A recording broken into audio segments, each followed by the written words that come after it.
l'hôpital de jour, à l'hôpital Maison Blanche, depuis 4 ans. Secrétaire de la section CGT des musées d'Orsay et de l'Orangerie, donc dans le secteur de la culture. Mais bonjour, nous sommes infirmières en consultation de chirurgie thoracique et vasculaire de l'hôpital Tenon.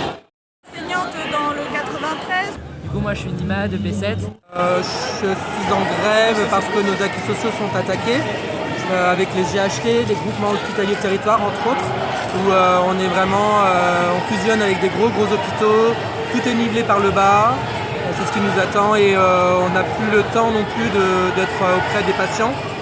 C'est de plus en plus compliqué, on nous demande de plus en plus de faire du chiffre, de devenir rentable. Donc moi je pense pas que l'hôpital soit rentable, c'est pas une priorité pour moi. Aujourd'hui on a fait une assemblée générale ce matin dans l'établissement et l'établissement est fermé totalement aujourd'hui parce qu'il y avait un nombre très important de grévistes dans de nombreux secteurs. Pourquoi ? Parce qu'ils se rendent compte que les attaques, c'est pas seulement contre les fonctionnaires ou contre les salariés, mais que le gouvernement semble avoir vraiment un ennemi public général qui est les travailleurs du secteur privé, les fonctionnaires, et que toutes les réformes qui arrivent sont des réformes du même genre, aussi bien pour les fonctionnaires que pour les salariés du privé, pour les jeunes, pour les retraités.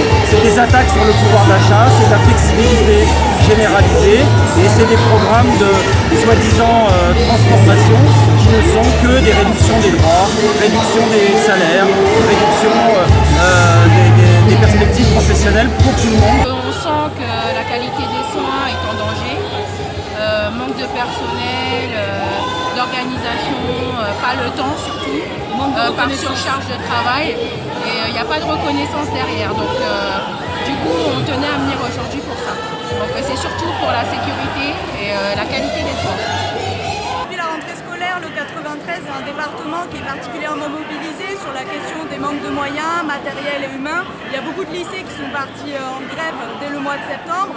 Aujourd'hui, cette journée du 10 octobre est une bonne chose, en tout cas pour la fonction publique, dans le sens où on peut exprimer notre mécontentement contre sur la question de nos salaires, sur la question du gel du point d'indice, évidemment, qui va toucher nos rémunérations, mais aussi sur les suppressions de postes. Il y a 120 000 postes qui vont être supprimés dans toute la fonction publique, donc évidemment ça va toucher l'éducation aussi. Il y a la question des contrats aidés qui touche beaucoup les écoles, et puis il y a aussi dans l'éducation, dans les établissements scolaires, notamment dans les collèges, il y a la réforme du collège qui s'applique. Et c'est quoi la réforme du collège dont en fait Blanquer aujourd'hui veut aller plus loin, c'est mettre en place l'autonomie des établissements.